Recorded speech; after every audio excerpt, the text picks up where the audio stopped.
সবাইকে নমস্কার জানাই।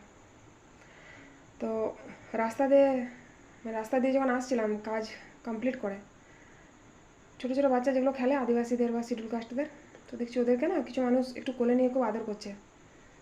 তারপরে আমি কিছুক্ষণ পর আমার মনে হলো যে এত বড় গাড়ি থেকে নেমে এত লোকজন, মানুষের ভিড়, আর এই এত পরিষ্কার জামা কাপড় পরা মানুষগুলো যখন ওদেরকে কোলে নেয় তখন অবশ্যই ভাবার বিষয়। তো ভাবলাম এখন তো কিছুদিন পর বিধানসভা ভোট, তাহলে মাধ্যম তো অনেক কিছু থাকে, শিশুরা একটা মাধ্যম, যে আমরা কতটা মানবিক, কতটা শিশুদের প্রতি আমরা সহানুভূতিশীল। তো এটা দেখানোর জন্য হয়তো বাচ্চাটাকে কোলে নিয়ে এখন আদর করছে। আবার যখন এই বাচ্চাগুলো কোনো সময় দেখবেন যে অসুস্থ হয়ে গেছে, তাদের গার্জেন ওই এত উঁচু লেভেলের না, যারা বিধানসভায় দাঁড়ায় তারা তো এমএলএর পদের জন্য দাঁড়ায়।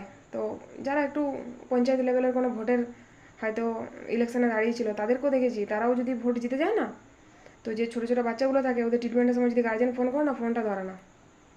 ফোনটা তো ধরেই না, তার চেয়েও খারাপ জিনিস যদি ছোটো ছোটো বাচ্চাগুলো যদি দেখে যে কোনো অসুস্থ বাচ্চা, তার বাবা মা তাকে কোলে নিয়ে যাচ্ছে, হেঁটে হেঁটে যাচ্ছে, সেখানে টোটো বা কোনো যোগাযোগ ব্যবস্থা খুব একটা ভালো নয়, হয়তো কোনো কারণে তিনি সে রাস্তা দিয়ে মিটিং মিছিলে যাচ্ছেন বা কোনো মিটিং অ্যাটেন্ড করতে যাচ্ছেন, কখনও দেখবেন না যে তাকে কোনো নেতা গাড়িতে উঠিয়ে কোনো ভালো একটা জায়গায় পৌঁছে দিল বা তাদের গন্তব্যস্থলে পৌঁছে দিল।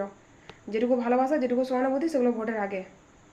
তার মধ্যে সবার ক্ষেত্রে একই না, কিছু আছে তারা মানবিকতা এখনও যাদের আছে, নেতাগুলো মানবিকতাটা এখনও যায়নি, মেরুদণ্ডটাও সোজা আছে। আর মানুষের যা যা গুণাবলী থাকা দরকার সেগুলো এখন তাদের মধ্যে বেঁচে আছে, কিন্তু তার মধ্যেও ওটা সংখ্যায় বড় কম। বেশিরভাগ ক্ষেত্রে দেখা গেছে যে তারা ভোটে জেতার পর ওই যে গাড়িটা থাকে ওটার কাঁচটা লাগিয়ে দিয়ে চলে যায়, দাঁড়ানো তো দূর, কাঁচ লাগিয়ে দিয়ে চলে যায়, তো কেউ বুঝতেই না পারে যে কোন নেতাকে তারা ভোট দিয়ে জিতিয়েছে। ভোটের অনেক রকমের থাকে, জেতার অনেক রকমের পদ্ধতি থাকে, কিন্তু ছোটো বাচ্চাদেরকে নিয়ে যারা রাজনীতি করে না, বড্ড বাজে লাগে। যেমনই হোক, অনেক বছর ধরেই তো বাবা চলে যাওয়ার থেকে তো এনজিওতে কাজ করছি, যদি কোনো নেতাকে দেখি না বাচ্চাদেরকে নিয়ে রাজনীতি করে, এত মাথা গরম হয়ে যায়, কিন্তু কিছু বলা যায় না। ওই যে বললাম, ভারত স্বাধীন হয়ে গেছে, সংবিধান আছে, বাক স্বাধীনতা আছে, কিন্তু তাও ভাবতে হয় এটা বলা যাবে কি না। তো সোশ্যাল মিডিয়া তো একটা ভালো জায়গা, তো ভাবলাম এখানে এসেই বলি, যদি কিছু মানুষ এটা নিয়ে একটু বোঝে যে কী জন্য বলছি। বাচ্চাদের নিয়ে রাজনীতি করার কিছু নেই, ভালো প্রচারে থাকুন, ভালো কাজে থাকুন, যদি ব্যাকগ্রাউন্ড ভালো থাকে অটোমেটিক্যালি জিতে যাবেন। যদি গুণাবলী কিছু থাকে অবশ্যই পাবলিক জিতিয়ে দেবে। নিজের পার্টির সম্পর্কে যদি একটু নলেজ থাকে, কিছু যদি বলার মতন কিছু এভিডেন্স থাকে, জিতে যাবেন। যে পার্টি থেকে জানান না কেন, আশা রাখতে পারেন। বাচ্চাদেরকে নিয়ে রাজনীতি করবেন না। আমার এই ছোটো ভিডিওটা যদি কারো ভালো লেগে থাকে লাইক কমেন্ট করবেন, ইচ্ছে হলে চ্যানেলটা সাবস্ক্রাইব করে পাশে থাকবেন। অসংখ্য ধন্যবাদ যারা ভিডিওটা এতক্ষণ অবধি শুনেছেন।